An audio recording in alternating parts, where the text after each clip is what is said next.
Assalamu alaikum урматтуу биздин каналдын катталуучулары. Биз мына ошол жаңыдан гана бөдөнө бизнесин баштап жатып, ошол бир аз видео бөлүшүп, бизден кеткен катачылыктар, кандай кылыш керек, ошолор боюнча бир аз маалыматтарды берип, анан билбеген маалыматтарды сиздерден алып, ушундай кылалы деп биз кичине видео тартып коелу. Буюрса мынау бөдөнөлөр 10 күндүк болуп калды. 10 күндүк болуп калган. Жаңыдан гана ачылган бөдөнөлөр. Бул жерде азыр 200 ашуураак бөдөнөлөр. Буга чейин биз ошол тооктун жүдөлөрүн инкубатордон чыгарып, анан бөдөнөгө бир аз кызыгып, бир аз эле салып көрдүк. Бир 50дөй жумуртка салып, ошол жерден ачылып чыгып, анан кызыгып бөдөнөлөр көбөйтүп жатабыз азыркы учурда. Бул бөдөнөлөр аябай бат чоңоёт экен. Башында чыкканда аябай кичинекей өлүп калабы деп коркот экенсиң. Кыскасы булар бир жуманын ичинде аябай чоңоюп калышат экен.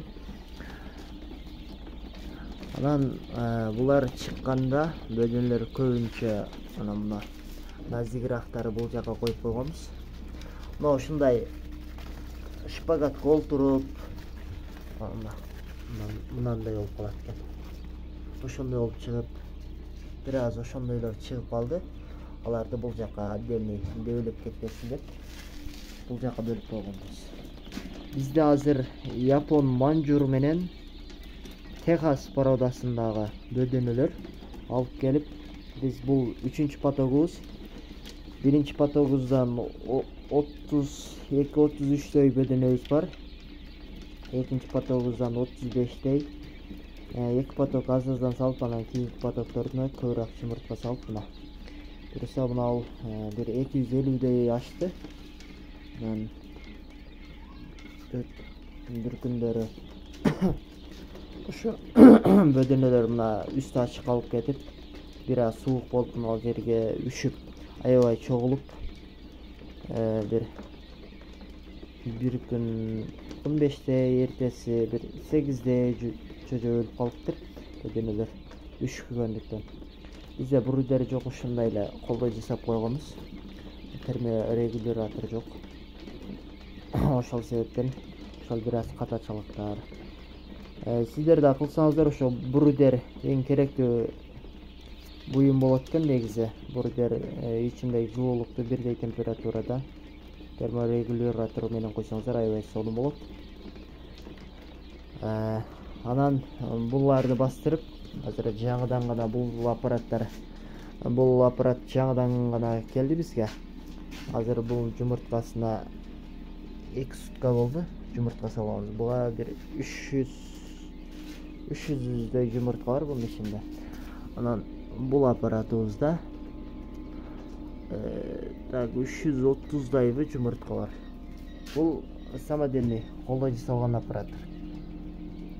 Буга уже бир жума болуп калды, 8 күндү болду. Эми буга 2 сутка болду жумуртка салганыбызга. Буюрса булардын кандай чыгат результаттарын да көрсөтөбүз.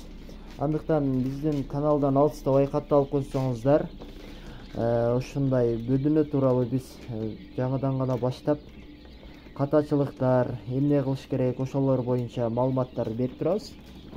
Азыр эми биз жумуртка тууп жаткан бөдөнөлөр жака барып, ошол жактан дагы бир аз көрсөтүп маалымат бере кетели. Бул автомат полный автомат, баардыгы автомат түрдө өзү айландырат. Болгону суусун гана карап турасыздар. Бул аппарат дагы жакшы. Буну биринчи жолу иштетип жатабыз. Ал эми буга чейин биз 7-8 жолу бул аппаратта апрелден бери ушул аппаратты аштырып жүрөбүз. Бул пол автомат колдой жасалган. Мындай чекесинен ачып,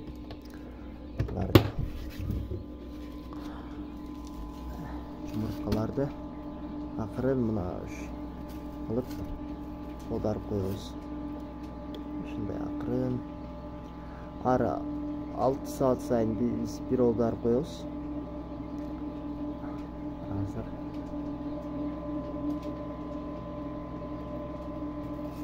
болчу. Ушундай аппараттарда заказ кылып, ушундай колдоо жасалган аппараттарды аштырсаңыздар да болот. Бул аппаратыбызда 80-90% аштырылып атат.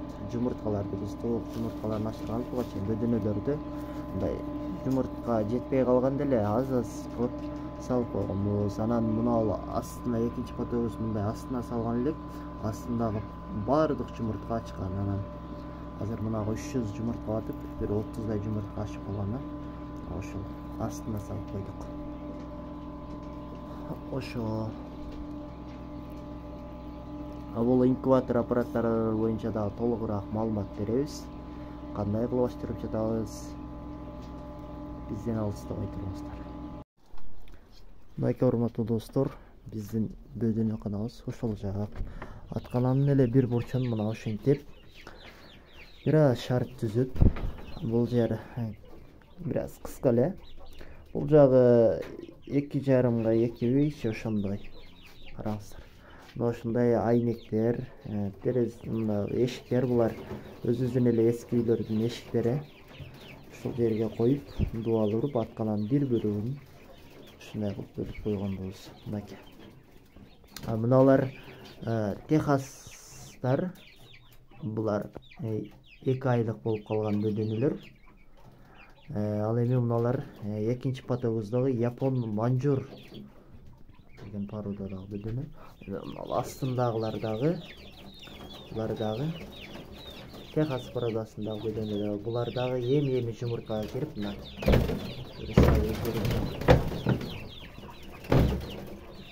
шүндөрүн мына ушинтип бере баштады. Анан булар бир аз тынчтыкты жакшы көрөт экен. Бирөө мындай жат адам келип калган болсо, мындай көп өтө эле жарык болуп калган болсо, ушинтип бир аз стресс болот экен. Бакырып, пытырап ошондой. Эми булар толуктун чөжөлөрү, булар ошол бөдөнөлөр менен чогуу ачылган эле, чоңойгонго чейин ошол жерде тура берсин деп сетке астына салып койгонбуз. Караңыздар, мына ошентип күнүнө акырындык менен жумурткаларды тууп, булар жакшы азыркы учурда. Бөдөнөлөрдүн эң жакшы жери ошол 40 күндө, 45 күндө толугу менен 2 айдын ичинде толугу менен жумурткага кирип алат деген. Мыналар бизге бүгүн 28 август болсо, кече толугу менен 2 ай болушту. Азыр биз булардын жанагы эркек же ургач экендигин баягы толук аныктап биле албадык, ошондуктан баардыгы эле чогуу турушат. Техастарды ошол кармап көрмөйүнчө эркек ургачтын ажырата албайсың деп YouTube'дардан көрүп жүрөм, интернеттен. Көбүнчө азыр бизде Кыргызстандагы аз эле адамдар кармайт экен, бирок интернет желесинде жок экен бул тууралуу маалымат. Ошондуктан мен Казакстан, Өзбекстандан көбүрөөк ошол көрүп байкап жатам. Ал эми япон манжурларды мындай өңү түсүнө карап эле билине берет дейт. Эркектери сайрайт экен мына ушинтип.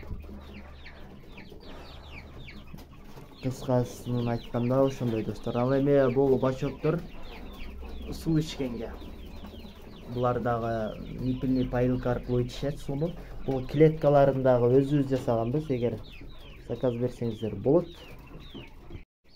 Ошо достор, мына видеонун бир аз качествосы жок болуп жатат бул жерде. Биз обычный эле телефондо тартып жатабыз, ошондуктан. Эми караңыздар, мындай ошондой клеткаларга да заказ берсеңиздер болот. Биз жасап беребиз. Бул 4 кабаттык болуп, мындай аябай сонун, стандартный. Узуну 1 метр, туурасы 65 сантиметр. Мына ошол сетканын кырына чейин жумуртка келип түшкөнгө чейин. Бийиктиги мына ичи 22 сантиметр.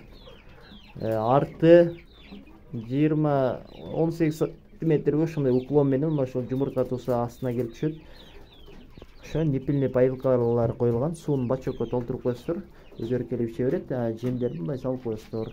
Жемдерин мына ошондой өзүнүн бөдөнөнүн жемдери бар. Даяр. Оазистен алабыз биз. Ушундан алып карап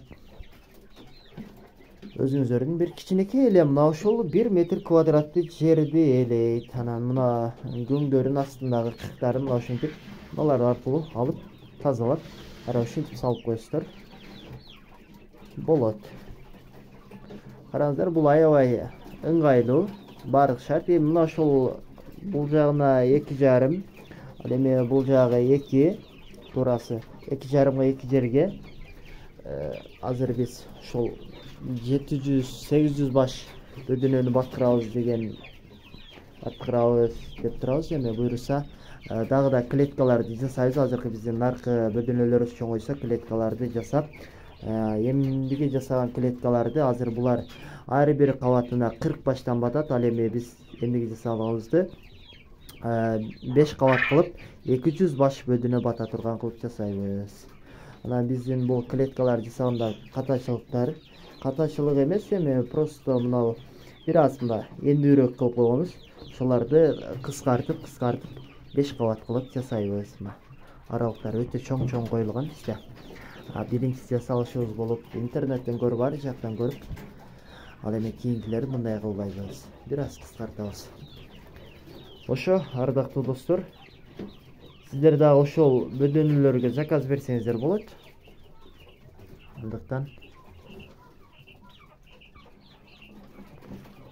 бул клеткалар боюнча бизге Инстаграмдан,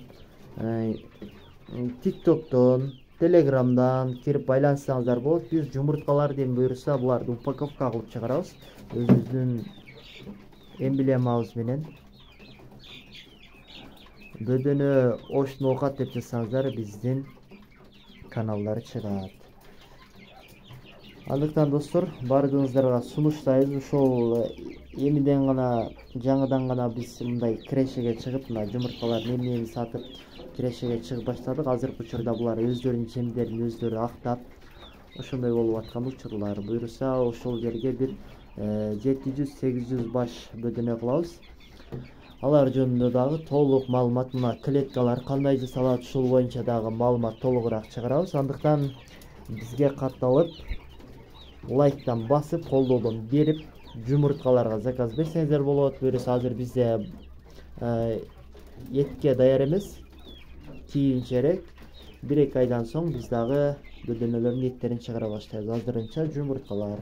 Жумуртканын ден соолукка аябай пайдалуу. Сиздерге дагы сунуштайм. Ошол бөдөнөлөрдү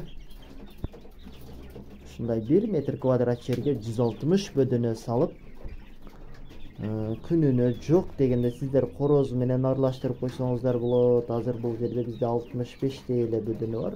Азыр бул жерде 40 бөдөнө тууптур. Булар негизинен кечинде сытыбат. Сиздер дагы баштасаңыздар болот.